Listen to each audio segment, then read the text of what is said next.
Saturday morning at Riverside Country Club meant one thing: Dad's weekly humiliation session disguised as golf. For 8 months now, I'd been avoiding these invitations, but today he'd practically begged me to join him and his prestigious foursome: Mr. Davidson from Davidson Industries, Mr. Chin, who owned half the downtown real estate, and Dr. Williams, the heart surgeon who'd operated on 2 senators. "Just 9 holes, sweetheart," Dad had pleaded over breakfast. "Mr. Davidson keeps asking about you, and I think some networking would be good." Networking. Right. So here I stood on the first tee at 8:15 a.m., wearing chekis and a polo shirt, looking like every other country club disappointment trying to blend in with the establishment. Dad was already setting up his shot, and I could feel the weight of the conversation he was about to have. "Gentlemen," Dad announced as his golf partners approached, "you remember my daughter, Sophia." Mr. Davidson, silver-haired and radiating the confidence of old money, smiled politely. "Of course. How's the job search treating you, dear?" There it was, the question that had been haunting Dad's Saturday mornings for months. "She's taking her time to find the right opportunity," Dad answered quickly, before I could speak. "Being selective about her next move." Being selective. That's what Dad called my apparent unemployment to his successful friends. Mr. Chin nodded sympathetically while adjusting his golf glove. "Smart approach. Market's tough for recent graduates right now. No shame in living at home until something opens up." Recent graduates. I was 31 with a PhD from MIT. But to these men, I was still the college kid they remembered from Christmas parties 5 years ago. Actually, I started, but Dad's gentle hand on my shoulder stopped me. "Sophia's been doing some consulting work," he said, keeping her options open. Consulting work. I almost laughed. That was one way to describe running a quantum energy company that had just revolutionized power grid storage. Dr. Williams paused his practice swing to join the conversation. "You know, if you're interested in healthcare administration, I have connections at Presbyterian Hospital. Good benefits, room for advancement." "That's generous," I replied carefully, "but I'm focused on the energy sector." "Energy?" Mr. Davidson's eyebrows rose. "Tough field to break into without connections. Very technical, lots of established players. Maybe consider something more entry-level first." Entry-level. The man was giving career advice to someone who held 17 patents in renewable energy integration and had just signed the largest federal energy contract in history. "She's always been interested in science," Dad explained, his voice carrying that familiar note of resigned disappointment. "We're hoping she finds something stable while she figures out her long-term goals." Long-term goals. As if building the company that was about to transform global energy infrastructure was just a phase I'd outgrow. "The key is managing expectations," Mr. Chin said, lining up his first shot. "Young people today get these grandiose ideas about changing the world, but you need to be realistic." Grandiose ideas. My grandiose idea currently had a market valuation of $4.2 billion, but sure, I should probably aim lower. "Exactly," Dr. Williams agreed. "Find something steady, build experience, maybe pursue your passions as a hobby later." A hobby? My hobby had just received a personal congratulations call from the President of the United States, but I kept that observation to myself. "Sophia understands that," Dad said quickly. "She's just exploring her options." I understood why Dad was struggling. For months, he'd been fielding questions from his golf partners about his apparently unemployed daughter, the MIT graduate who seemed to be wasting her potential. What he didn't know was that I wasn't unemployed. I was the founder and CEO of Quantum Dynamics Corporation, and yesterday we'd announced a $2.8 billion contract to modernize the entire U.S. power grid. But because I hadn't told him, and because my lifestyle didn't scream billionaire entrepreneur, he assumed I was failing. "What might help," Mr. Davidson said, pulling out his phone, "is updating your LinkedIn profile. I took a look after your father mentioned you were job hunting. Honestly, it's pretty bare. No recent employment, no professional headshot." My LinkedIn profile. The one I deliberately kept minimal, because every time I updated it, I got overwhelmed with speaking requests and investment opportunities. "I appreciate the feedback," I managed. "And consider relocating," Dr. Williams added. "Energy jobs are really concentrated in Houston and Denver. Can't build a career from your laptop at home." From my laptop at home. I'd built a multi-billion-dollar company from the converted warehouse I'd purchased for $3.2 million cash. But apparently, that didn't count as a real workplace. "She's not living at home," Dad corrected quickly. "She has her own place. It's just modest." Modest. Dad's diplomatic way of saying he was embarrassed by my lifestyle choices. "Nothing wrong with modest," Dr. Williams said kindly. "But eventually you want something that reflects your ambitions. Image matters in business." Image matters. Last week, I'd had dinner with the Secretary of Energy to discuss grid modernization policy. But apparently, I needed to work on my professional image. "The real key is networking," Mr. Davidson continued, warming to his role as career counselor. "Can't just submit applications online. You need face-to-face connections." "Like today," Dad said hopefully. "This is exactly the kind of networking Safia should be doing." Mr. Chen finished his shot and walked over. "You know what? I have a niece about your age who went through something similar. Took 2 years to find her footing, but she's doing well now in marketing. Sometimes it just takes patience." Patience. I'd had plenty of patience during the 3 years I'd spent in stealth mode, building revolutionary quantum storage technology, while everyone assumed I was wasting my education. "The important thing," Dr. Williams said as we moved toward the second tee, "is not letting pride interfere with practical opportunities. I see young people turn down good entry-level positions because they think they're overqualified. Overqualified. 3 months ago, I'd been the keynote speaker at the International Energy Summit, but maybe I was being too picky about job opportunities." "Safia's not like that," Dad said, though I heard the uncertainty in his voice. "She's always been practical. Practical, like spending $180 million of my own money on research and development before anyone else realized quantum storage was commercially viable. Very practical." "You know what might help," Mr. Davidson said, "is if we made some introductions. I know people in energy. Nothing high level, but good entry points." Entry points. He was offering to help me get entry-level positions in an industry where I was about to become one of the most influential leaders. "That's very kind," I said, because it genuinely was, even if it was completely unnecessary.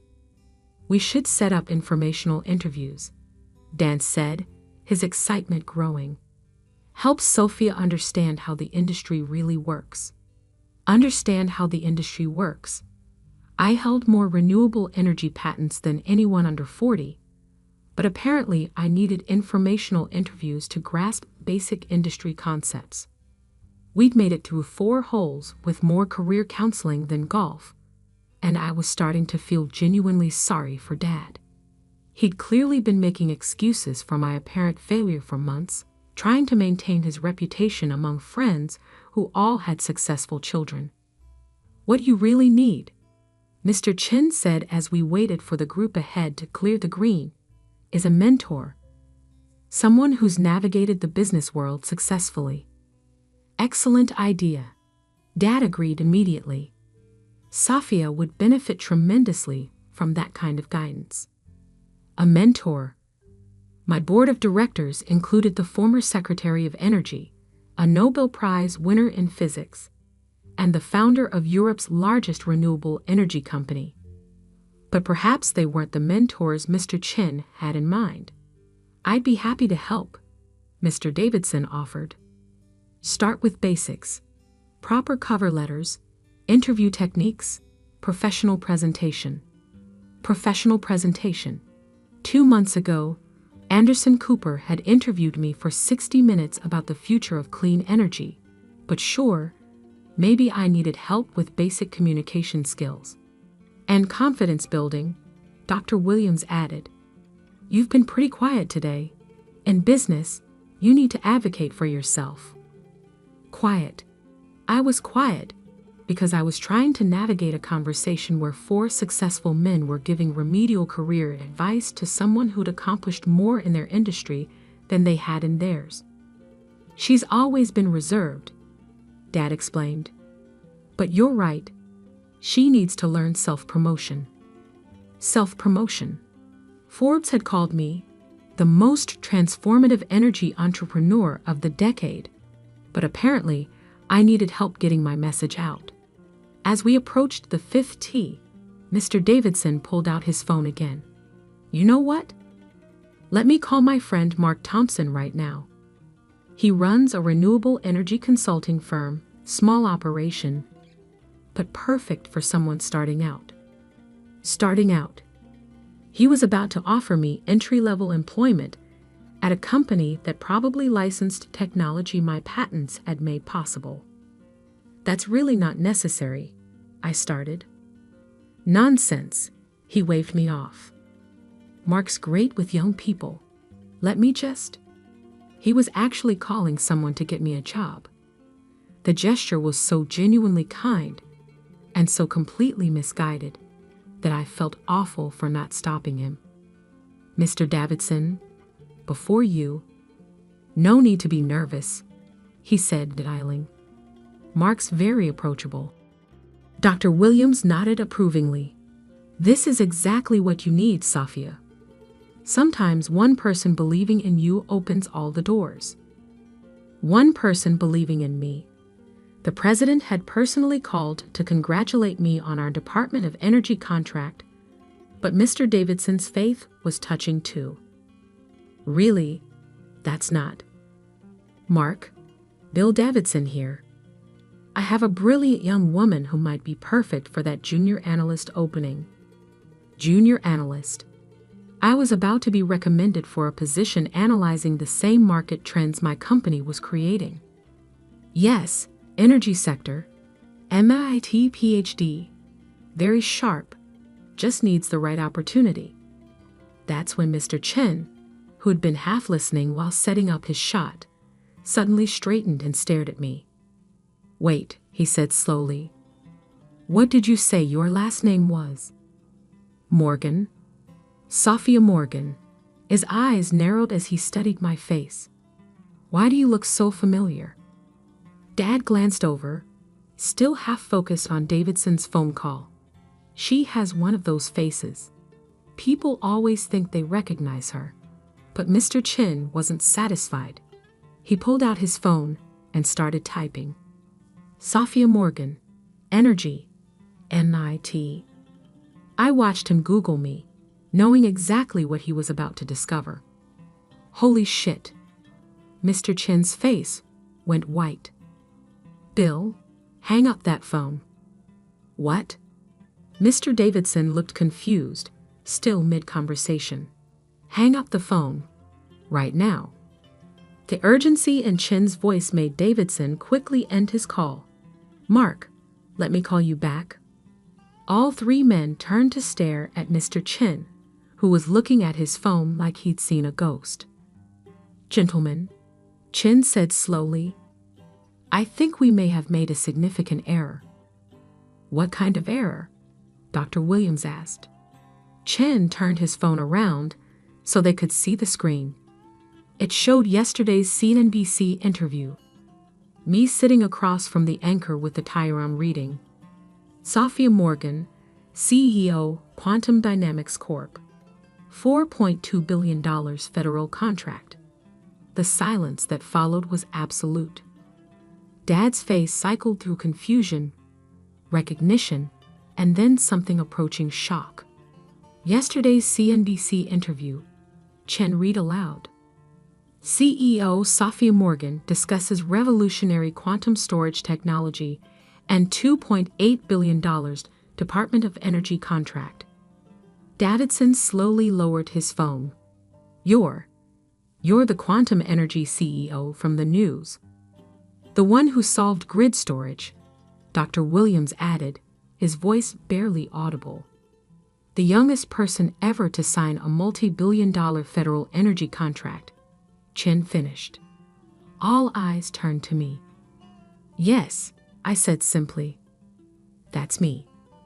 Dad's golf club slipped from his hands and clattered onto the tee box. But Davidson struggled for words. Your father said you were looking for work. I didn't say that, I replied gently. Dad said that. Everyone turned to stare at Dad, who looked like he'd never seen me before. Sophia, he said slowly, when you said you were working in energy, you meant you own an energy company. I founded it, built it from nothing over the past 3 years. 3 years, Chen repeated. The same 3 years your father's been telling us. You were figuring out your direction. I was figuring out my direction. I just figured out how to revolutionize clean energy storage in the process. Dr. Williams was frantically scrolling through articles on his phone. Forbes 30 Under 30, Time's Most Influential Leaders, Nobel Committee nomination. The consulting work, Davidson said weakly, looking at Dad. Apparently meant running a Fortune 500 company, Dad replied. The absurdity was finally hitting them. They'd spent an hour giving career advice to someone who'd just transformed the energy industry. The entry-level positions we discussed, Mr. Chen said, shaking his head. We were trying to help you get junior roles in an industry where you're apparently one of the most important people. And the networking advice, Dr. Williams added. We told you to meet people in energy. While she's probably on speed dial with every major player in the sector, Davidson finished. Dad was still staring at me in shock. Sophia, why didn't you tell me? Because every time I tried to explain what I was building, you seemed to think I was being unrealistic. Remember when I mentioned the patent applications? You worried I was spending money I couldn't afford on pipe dreams. Dad winced. I remember. And when I told you about the research facility, you asked if I could afford the rent. Research facility, Chen interrupted, checking his phone. You mean the 50,000 square foot complex downtown that everyone's been trying to identify the owner of? That's the one. I bought it 2 years ago and converted it into a quantum research lab. You own the old semiconductor plant? Bought it for $18 million. Cash. The 3 men exchanged glances that spoke volumes. Sophia, Dad said quietly. What is your company actually worth? As of yesterday's market close, $4.2 billion. Though that was before the federal contract announcement, so probably closer to $6 billion now. And your personal stake? 73%. More silence as they did the math. So you're worth, Chen began, about $4.5 billion. Dad sat down heavily on the bench. $4.5 billion. It fluctuates, but yes. The modest apartment I've been worried about is a converted warehouse I'd bought for $3.2 million. I like the industrial aesthetic. And you don't drive a luxury car because I think conspicuous consumption is wasteful. The Honda gets me where I need to go. Dr. Williams looked up from his phone. Says here you're speaking at Davos next month. Next week, actually. Panel on Sustainable Energy with the German Chancellor. And you've been appointed to the President's Science Council. Accepted that position last month. Davidson looked physically ill. Sophia, I just tried to get you a $45,000 a year analyst job. It was thoughtful of you. I told Mark Thompson you were smart and just needed a break. You meant well. Chen was shaking his head. Your father's been apologizing to us for months about your career struggles, while his daughter was busy becoming one of the most successful entrepreneurs of her generation. Williams added. And we've been feeling sorry for him, Davidson said, having such a brilliant child who couldn't find her way. Dad looked up at me with something between awe and embarrassment.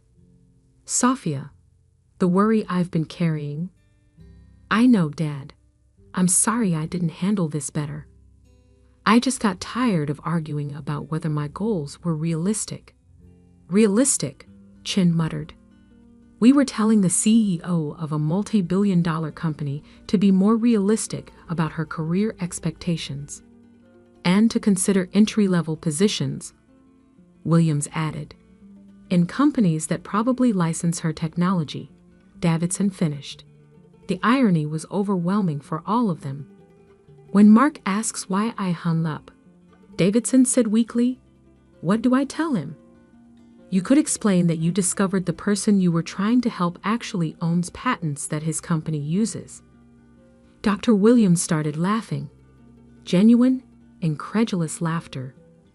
Bill, you just tried to get the founder of Quantum Dynamics an entry-level position at a firm that pays her licensing fees. It's not funny, Davidson protested, but he was smiling too. It's a little funny, Chen agreed. We spent an hour giving business advice to someone who probably knows more about building companies than all of us combined. Dad was shaking his head slowly. I feel like such a fool. Don't. You feel like a father who was worried about his daughter's future. That's not foolish. That's loving. But I've been making excuses for you to my friends for months. And now you can tell them your daughter just signed the largest clean energy contract in U.S. history.